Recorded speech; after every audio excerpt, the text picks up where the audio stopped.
Osmanthus wa...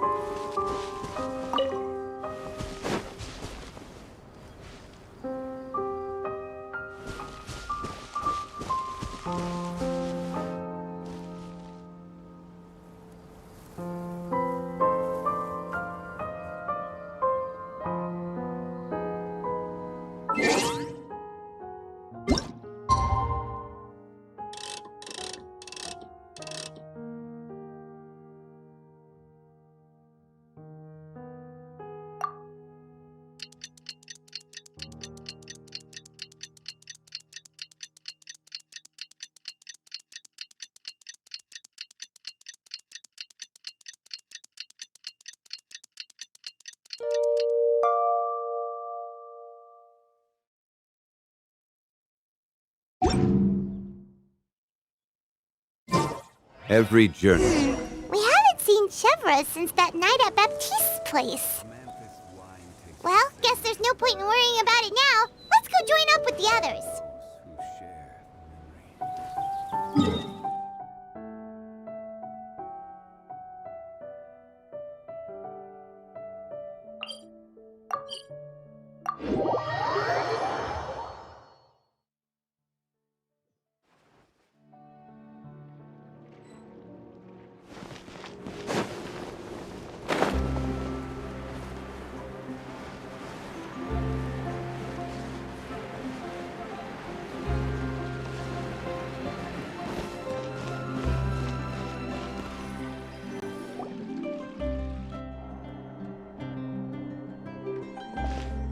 Good morning! Hayaka and I were just talking about you. Is Chevra still not joining us today? Probably not. We haven't seen her either. Huh? That's such a pity. Director Farina said that we've only got a few small scenes left before wrapping up the entire thing. She even said that she'll get me into a couple scenes, so everyone will have a chance to shine in front of the camera. We were also planning on having a victory feast once we're all finished filming. You can join us, right? If only Chevros was here. I still haven't taken a photo with her. I'm afraid that can't be helped. Those special patrol folks are like phantoms when they've got a case on their hands. But to be honest, I'm even more concerned by what I read in the Steambird earlier this morning. It said that the killer in the murder case was none other than the author of The Two Musketeers. Oh yeah, I heard about that too. He came forward and confessed his crimes, but gave no explanation as to why he pulled the trigger. We didn't know about this case at all when we joined the film. Is it going to affect the reception of our work? From a pure publicity standpoint, this will draw a lot more attention to our film. I have to say, though, that no director can be perfectly comfortable with garnering attention through means other than artistic skill. To be fair, I feel like that ship sailed the moment you allowed yourself to be named as the director on our posters. It's not my fault that I'm super popular. What was that saying again? My popularity has, Sunk to an all-time low? spread to the four corners of Tibet.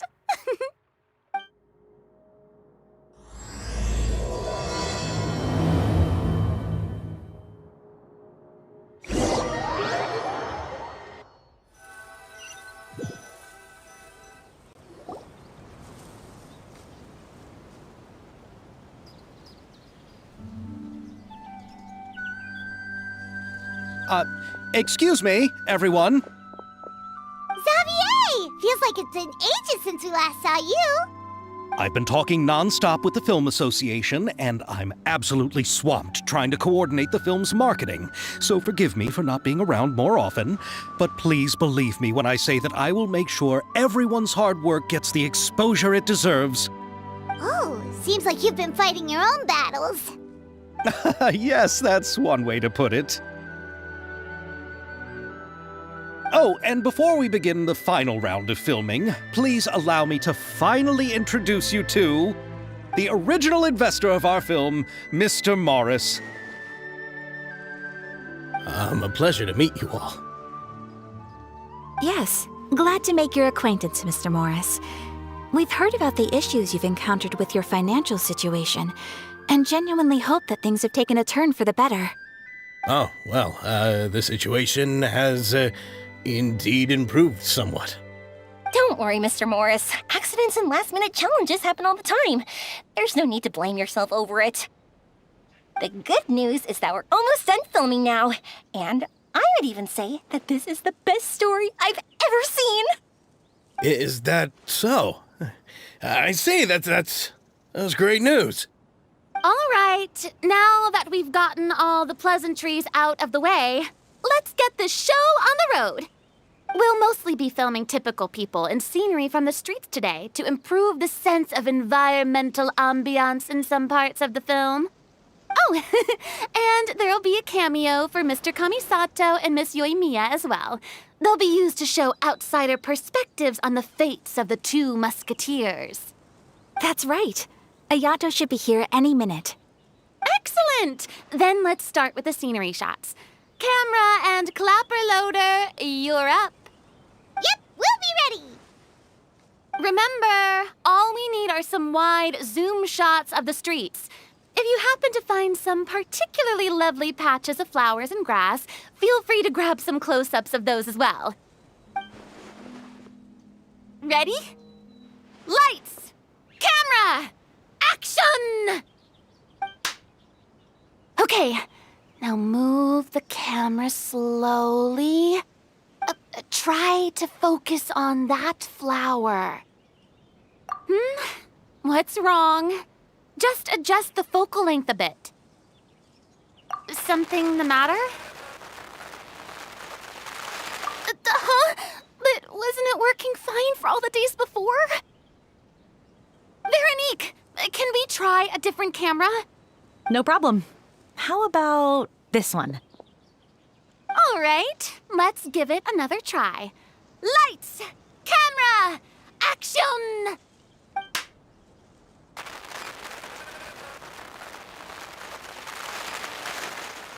Don't tell me. This one is broken too? Veronique, do we have any other spare ones we can use? I'm afraid we only brought these two today. What? Then go find a workshop to get them repaired right away. Oh, and you too, Bono. Go find our spare camera in the warehouse and bring it back to the set. On it. Greetings, everyone. My apologies for the delay. Is something the matter, Ayaka? It seems like there are some issues with the filming equipment today. We're stuck for the moment. I see. Well, let's not just stand here twiddling our thumbs. Actors, to the makeup booth. We'll start on the next scene as soon as we get a working camera. The people at the workshop told me that the part which holds the lens in place seemed to have fallen off. That's super strange. It was perfectly fine just yesterday. Well, no time to dwell on that now. Let's get back to filming. Ahem! Quiet on set! Places, everyone! Lights! Camera! Action! By the way, have you heard about that recent murder case? Yes, I have. It seems that they've caused quite the commotion in the city. I heard that the chief of the guards is so mad about not catching the culprit that he's about to explode. Oh? I find that quite hard to imagine, considering how he already looks most days. Director, we have a problem. Oh, we're in the middle of a take! Couldn't you wait until we wrapped up this scene? No, Director, our film, all the finalized film that we've been keeping in the case has disappeared. Oh, wait, well, what did you say? Mr. Bono, please take me to where the film was kept right away. I'm coming too. No, Yoimiya, you have to stay here. Oh. Okay, listen up. Everyone who's not working on this current scene can go with Bono to look for the film. Everyone else, stay put and wrap up the scene. Unbelievable. How could all these problems happen in just one day? we're back. How did it go? Did you find the film? We found it in the sewers. Huh? In the sewers? Is the film still okay? We discovered it just in time, so we should still be able to salvage it. The others are checking now to see if we lost any specific scenes. You scared me for a moment there. I nearly thought we had lost everything. I really don't want to experience that feeling of despair again. Okay, but who could have stolen the film and dumped it there? Could it be, some competitors working on other films? But if they wanted to harass us, why wait until the last day? Okay, we don't have time to really look into it right now. Let's strike while the iron is still hot and wrap this thing up once and for all. Yeah, let's finish it.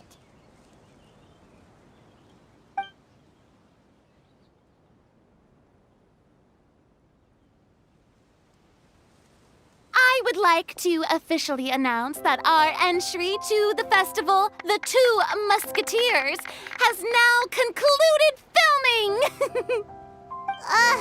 Paimon is spent. It's so late already. Even though the filming process proved to be extremely challenging, everyone provided valuable and unique contributions to the final product. Thank you all for your dedication and support. And just like Director Farina, I would also like to extend my most heartfelt thanks to all of you. Really, you've all helped me so much. All right, let's save the awards speech for later and hopefully also get some rehearsals in before the real thing. Anyway, now it's time to party! Let's all make our way to the beach and have a celebration feast so loud and fun that even the blubber beast will want in. Party, party! Paimon wants to party!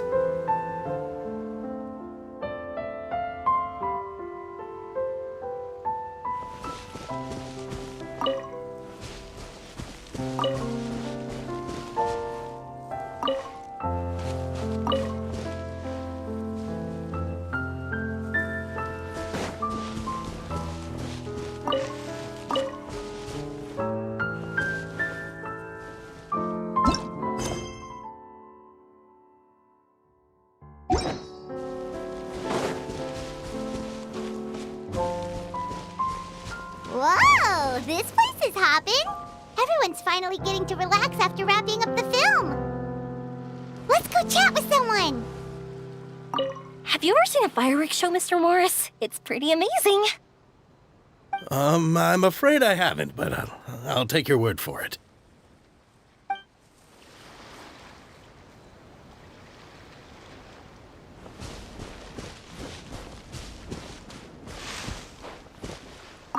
I was thinking, if this film turns out to be a success, could I ask the two of you to stay and be a part of my crew? Of course, I'll definitely increase the pay for next time. I'd be more than happy to, Mr. Xavier. Thank you for the offer, Mr. Xavier. But I've made some plans to go on a journey to the other nations once the festival is over. Is that so?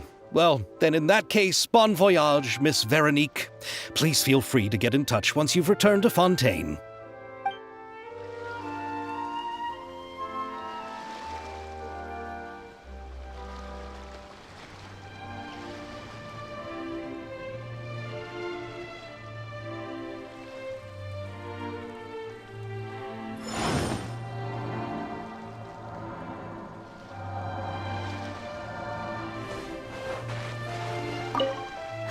This is turning out to be quite the party. Hey,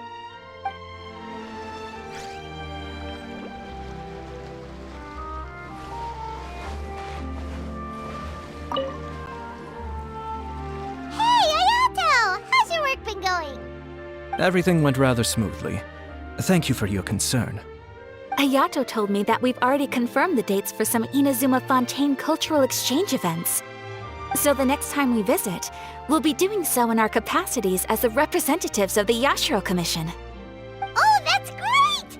maybe Paimon will be able to find Fontaine detective novels in Inazuma from now on. Oh, wait. Wouldn't Yai Miko get upset if that happens? That would be stealing some of her business.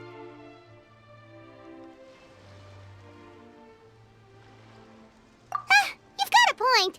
She's always complaining that light novels have become bland and too predictable after all. The cultural exchange won't only feature literatures of both nations, of course. We have also made plans for cross-cultural engagements in the fields of gourmet cuisine, toy making, and artisan craftsmanship. Whoa! Paimon's getting super excited now! When the time comes, be sure to visit and participate in all the events.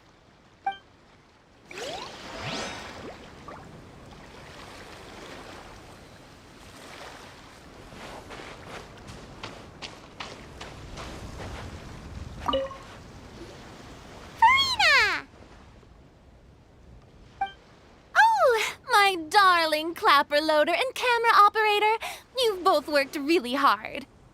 Paimon thinks you worked even harder than us.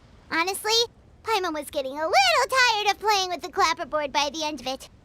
Worst of all, Paimon started having dreams of you shouting, "Lights, camera, action!" into Paimon's ears. The actual dream can't even start until you've yelled that. Hey, if anything, shouldn't I be more grand and delightful than your dreams? We've been through so much together, and that's how your brain remembers me? That's not Paimon's fault. We've just used the clapperboard too much lately. Anyway, what's most important is that we've wrapped the film. I'm pretty confident that we'll take first prize. Hey, no need to mention the official name. Wait, now that you mention it, if we did win the prize, would Farina just get a statue of herself? Come on, I don't need that kind of attention. Xavier can accept the reward on our behalf. But just imagine! Farina accepting the Farina Award and holding a Farina statue. I'm going back to my dessert now. You all can keep discussing that on your own.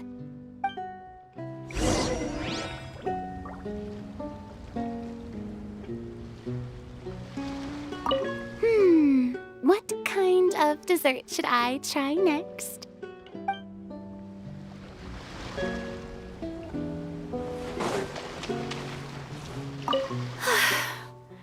I wish we could have spent some more time here. Don't worry. It won't be long before we're back again.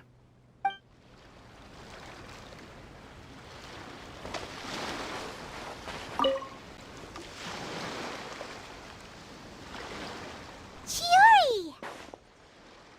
Hey, you two. Are you not really into these kinds of big social occasions? Not particularly. But this is still better than Fontaine Fashion Week. But if this film becomes a big hit, people will definitely come flocking to your shop. Yes, that's highly likely. As long as the film can premiere as planned. Are you still worried about the case? That and all the obstacles we had to face today. You're right. It's as if all our bad luck just manifested at once. But why today of all days? No, it's nothing. We've already delivered the film to the editors, so there should be nothing more to worry about. How are you doing, Mr. Morris? You having a good time? Well, you could say that. Do you happen to know when the party is scheduled to end? Judging by how much fun everyone's having, I'd say probably not until well after midnight. Is there something that you still have to take care of at home, Mr. Morris?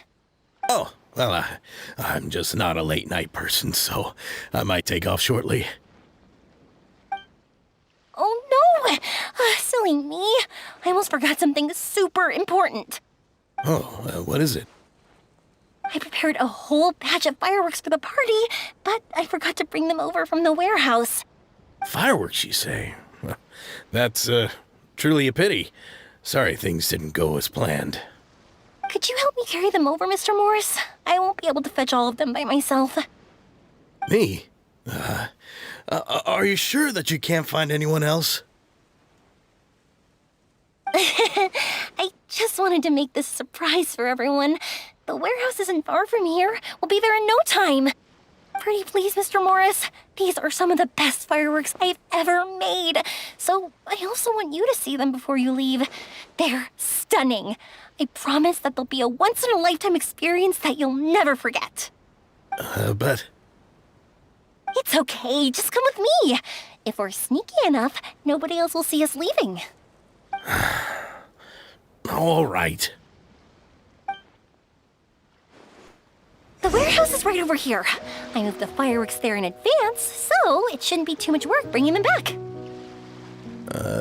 It's still a ways away from the party. Sorry about that, Mr. Morris. It's probably because I'm used to carrying fireworks all the time, so it doesn't feel like a lot of work to me.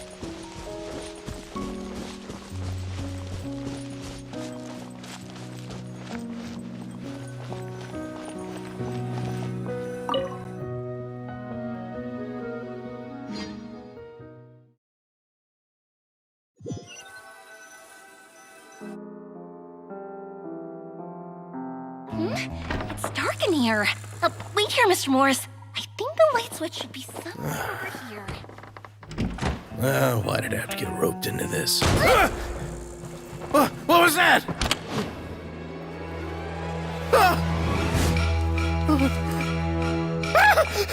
Who's there? Get me out! Get me out of here! Did you really think you'd get away, Morris?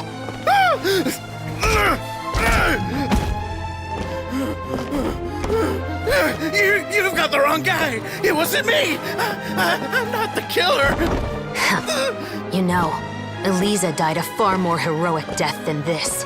She fought your assassin to the end, to save the children she had hidden beneath the floorboards.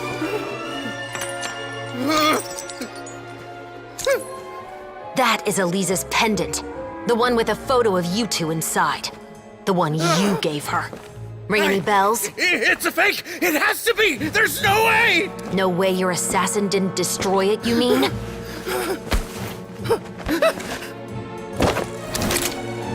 Did you ever love her, Morris? Or was killing her always the plan? No, please. Listen to me. I told Eliza to keep us a secret. I paid her plenty for her silence. I never thought she'd keep the child.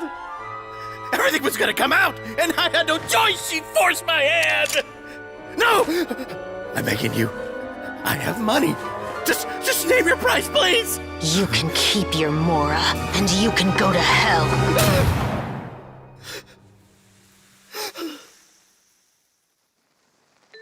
I'm Captain Shovraz of the Special Patrol. Morris, you're under arrest for Eliza's murder. Huh?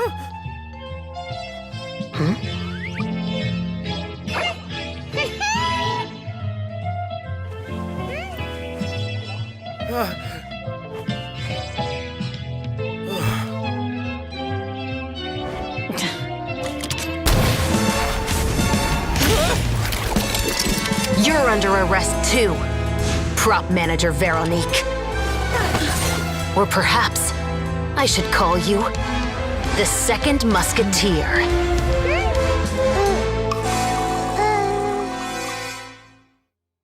Wait, what's going on? This wasn't in the script. Drop the gun, Veronique. Why? Why would you keep me from exacting revenge on this heartless monster?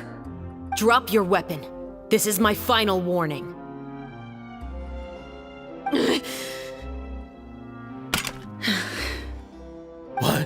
What is going on? Do I have to spell it out for you, Morris? Everything that took place just now was staged to get you to confess the truth. But this last part is all improv, of course.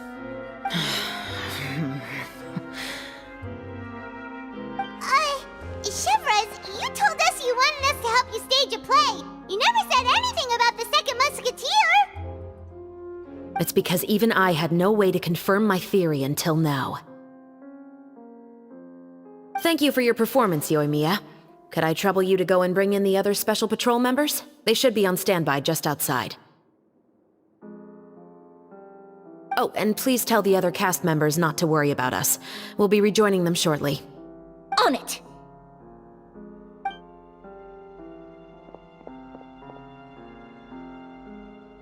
So what do you think, Morris? Care to talk about what happened 20 years ago? My patience is limited, you know. Don't force me to take you back to the interrogation room. I'd wager that you wouldn't last for more than a minute in there. With the recording we made, you have no chance of winning in court. Cooperating with us now is the most practical move. All right. I'll talk. I hired an assassin to murder Elisa. She once worked as a maid on my family's estate. She was very beautiful, and after some time I fell for her. We kept our relationship a secret and carried out an affair for some time, but it wasn't long before she became pregnant. And if my parents ever found out, they would have stripped me of my inheritance and status, driven me out of my home. I also didn't expect Elisa to insist on bringing the pregnancy to term. She even asked me to leave my family and travel far, far away with her. She believed that you were truly in love with her. I didn't have a choice. I gave her a large sum of mora, told her to leave the family and to get rid of the baby. But then years later, she sent me a letter. There were photos of 2 children, and she even asked if I could find some time to visit them. Huh? 2 children? Paimon thought Baptiste was the only... you mean... Even if she had the children against your will, you could have just ignored the letter entirely. Why kill her? I had just gotten engaged to be married to an heiress from another wealthy family. So if anyone were to find out about Elisa, my life would be completely ruined. I didn't have a choice. No. You always had a choice. You just made the wrong choice. Again. Do you know how it feels to watch your mother be killed right in front of you? My brother and I were hardly even school age yet. We were hidden beneath the floorboards, grasping each other's hands like a lifeline. We were so terrified that we didn't even know we could ever take a breath. All we could do was to watch Mother try to fight back, and then collapse to the floor. Even after the assassin left, we were still too terrified to leave our hiding spot. We thought that he might come back. It was only until the next evening when we finally climbed out and gathered around our mother. But she had already become cold and stiff to the touch. You made up your mind right then and there to bring this case to light. Not only that, we resolved to get our revenge. And that's why you became the Musketeers. No, that's why I became a musketeer. The man from before was also killed by me. My brother had nothing to do with it. I figured as much. You did? I once told these two that he didn't look like a killer to me. His confession from that night also rubbed me the wrong way. I think what really tipped me off was, how could I not feel a sense of regret in him? Huh? He confessed faster than any criminal I've ever met, but he didn't say a single word about you. He insisted that he was the sole perpetrator in the case. But after the questioning ended, I disassembled the musket we dug up from his backyard, put it in front of him, and told him to reassemble it. Wanna guess how far he got? He had no idea where to even start. He's never touched a gun in his life. Based on that, I determined that he was not acting alone. He only surrendered himself to draw our attention and create a moment of opportunity for his partner. So, I decided to play along. And as expected, the second musketeer followed us without hesitation once she saw Morris get separated from the rest of the cast. Besides, why else would he call the novel The Two Musketeers? But how did you know it was Veronique? I figured it out the moment Baptiste told me his father's name. That so-called financial crisis was all just a ruse. He just wanted to sign up as the investor and then leave the film without any source of funding. After all, he has a vested interest in minimizing the reach of this story. It's really just the same thing as what he did to Eliza all those years ago. Human scum. But then Xavier pulled out all the stops and got the film made against all odds. Morris couldn't have that. With the killer in custody, he figured it was safe to act. And so he came to visit the set today, just as I expected. Wait, so you were behind all those mishaps today?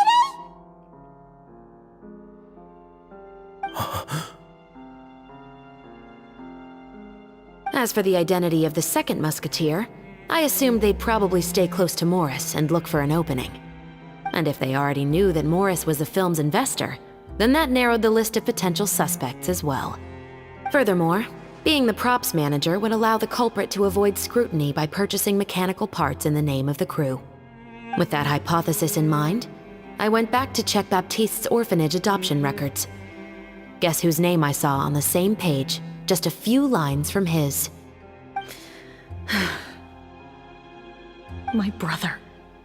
He trusted you. As in, he trusted me to perform the deed on his behalf? He trusted you to stand on the side of justice. I am. I thought you could do it as well. Oh, the look on your face when you told him to go to hell. I really thought you'd put a bullet in his brain. You know what he has done. Are you telling me that you'd rather see him spend the rest of his life living like a king in the fortress of Meripede? I will never be able to forget the feeling of my mother's cold, lifeless hands. And you would call this ending fair? Is this what you call justice? I won't lie, Veronique. I did hesitate when your brother first told me about the truth. I wondered. I agonized over whether I should really put a bullet in his head. So why don't you? Because that should never be how justice is carried out in this world. Perhaps, to you, justice is simply reciprocated. An eye for an eye, and a life for a life. But everyone has their own understanding of justice. If everyone were to pursue their own definition of it, there would be no more order in this world. Today, you'll kill Morris, and tomorrow, his children may come for you. The world cannot render judgments based on a desire for revenge. That will only lead to a cycle of revenge, as well as the destruction of order and civilized society. Fontaine is founded on a set of laws and a standardized code of justice. That is why we are the nation of justice.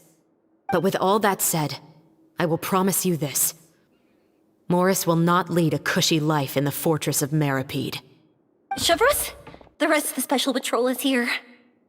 Thank you so much, Yoimiya. Letelier, Terena, please take them away.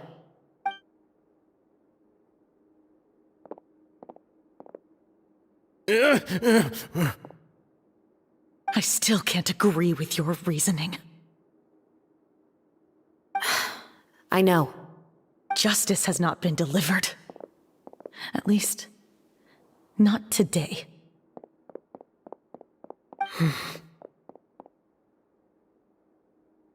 Chevros. Let's go. We should give an explanation to the crew.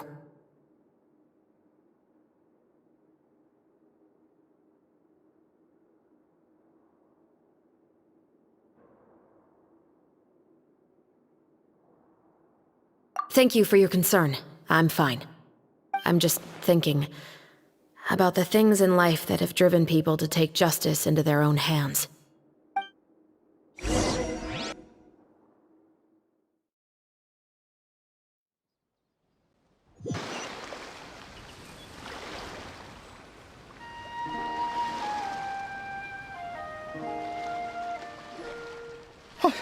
Who would have thought Morris would turn out to be... I'm at a loss of words. How could he have done something like this? I'm just glad that you're all safe and sound. Who knew that such a labyrinth of cases would be behind this story? Well, what should we do now? We have a finished film, of course, but should we still go ahead with the premiere? What do you mean? Shouldn't you be even more motivated to spread the word now that you've learned the truth? Chiori is right. I'd also like more people to see this story for themselves. But the real ending of the story seems to have deviated somewhat from the one in the script. Is that still acceptable to you, Miss Chevreuse? The call is yours. We still have time to reshoot an ending if that's what you'd like. No, it's fine as is. I like what we have for the catharsis. Romanticism is what gives works of art their appeal. Fiction is able to explore means of restitution that could never work in real life.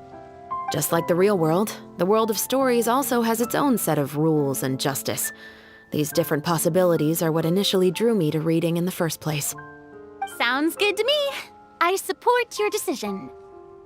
What about Veronique? Will she be okay? She will soon face her judgment alongside her brother and Morris. If I had to guess, they'll probably all be sent to the fortress of Meripede. I'll make sure to give Risley a heads up about it. Oh, you mean that kind of heads up? Exactly. Ahem. All right, then the matter's settled. Now that everything's been taken care of, there's no reason for us to keep looking all gloomy and grumpy. Let's get back to the feast and enjoy each other's company. We'll be starting the post-production process tomorrow. You should join us, Chevreuse. You missed the first few hours of the party, didn't you? All right. Count me in. Then I'll wait for you over there. There's still some good news that I'd like to share with Chevreuse. Traveler, Paimon, could you wait for me by the sea after the party ends? I'd like to go on a brief walk with the two of you.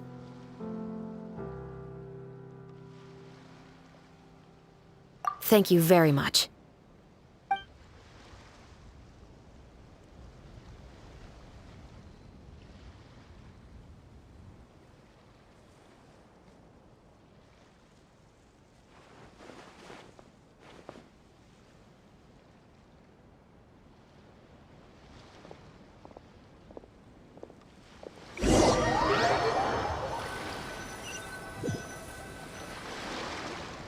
Sorry for the wait.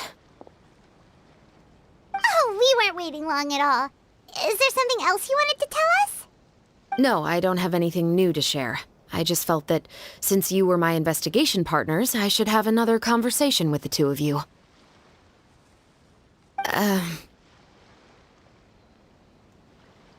Traveler, how would you have responded to Baptiste's request if you were in my shoes? When I was young, my father often took me here to swim. We'd come rain or shine, even when it was freezing cold. He told me that swimming was the best activity to train one's strength of will. You could never give up before reaching the shore, especially when the water was cold. Oh? Why's that? Because the moment you give up would be the moment you die. At that point, I still hadn't received my vision. One winter, the chilly wind felt almost like knives on my skin, and the seawater was so frigid that it numbed my toes the moment I stepped in. I cried and begged my father to spare me from having to swim across, but he wouldn't listen. He used to be a member of the Special Patrol as well. You could say it was his way of educating his children. That sounds awful. When he saw that I wouldn't stop crying, he just picked me up and tossed me into the icy water. The bone-chilling cold took away my senses. I couldn't feel anything but fear and rage. I waited for my father to save me, but one look and I knew he'd already started swimming for the opposite shore. I realized that if I were to give up, I really would die right then and there. I used all of my strength to try and catch up to my father. Those few minutes felt longer than my whole life up until that point. I did, however, make it to the other side. I've never felt afraid about anything in my life after that, nor have I ever cried again. That way of teaching would have never worked on Paimon. Yeah, I don't think that was the right method for anyone. It's just that, working now as I am in the pursuit of justice, I still sometimes feel like I've been tossed into that winter sea all over again. The anger and the helplessness. Chevreuse. But The worse I feel, the more I know to never give up. The alternative would be to forever lose myself among the waves. Anyway, how about a race? Neither of us will drown, but we can still see who swims faster.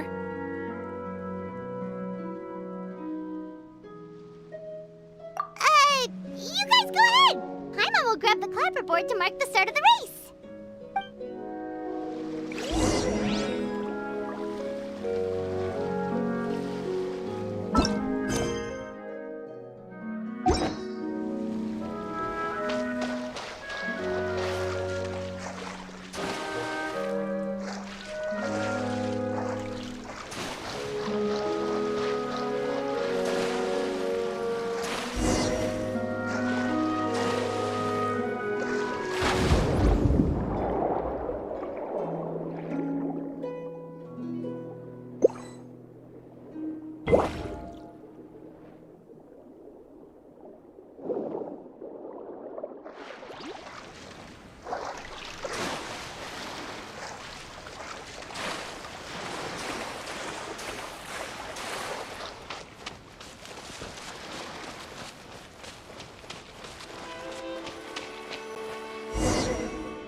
Oh, that felt good.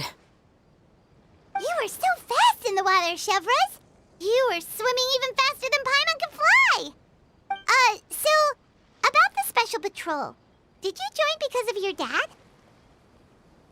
Partly, but I'd say I was more inspired by the heroes I read about in stories growing up.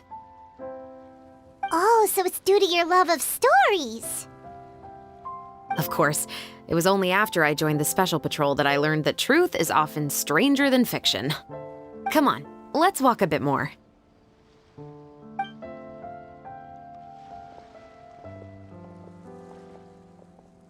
To be honest, I do sometimes question whether the decisions I make are the right ones.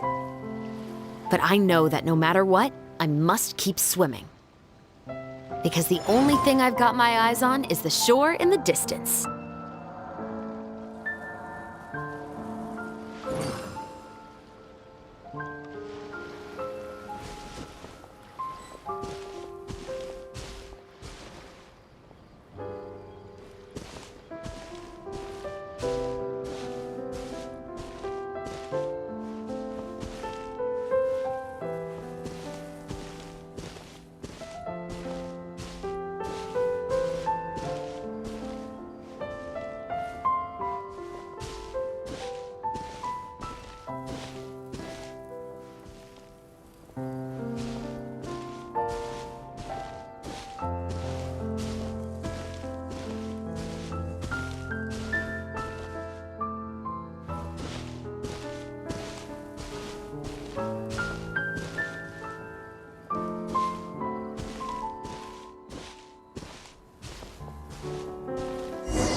Thank you for coming on this walk with me.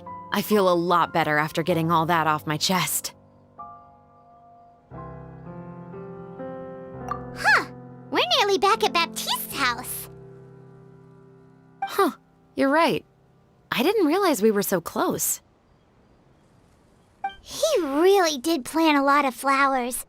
It's just like how he described it in the story. Huh? Wait. Paimon, Traveler, look! The rainbow roses in the garden. They're in full bloom now.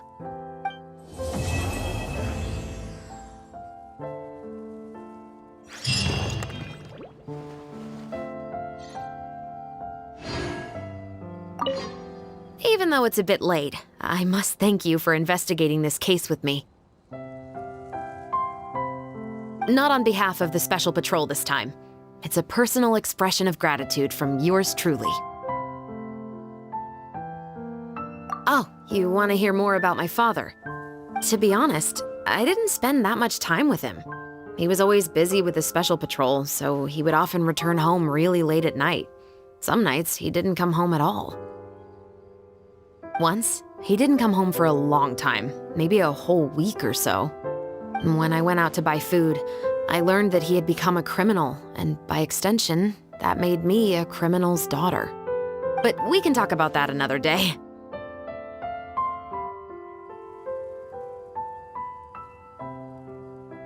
I actually have a lot of sympathy for Veronique and Baptiste. I can understand the hatred they feel for their father.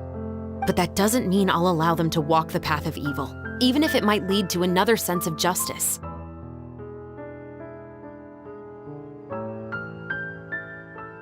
Films are different from the real world.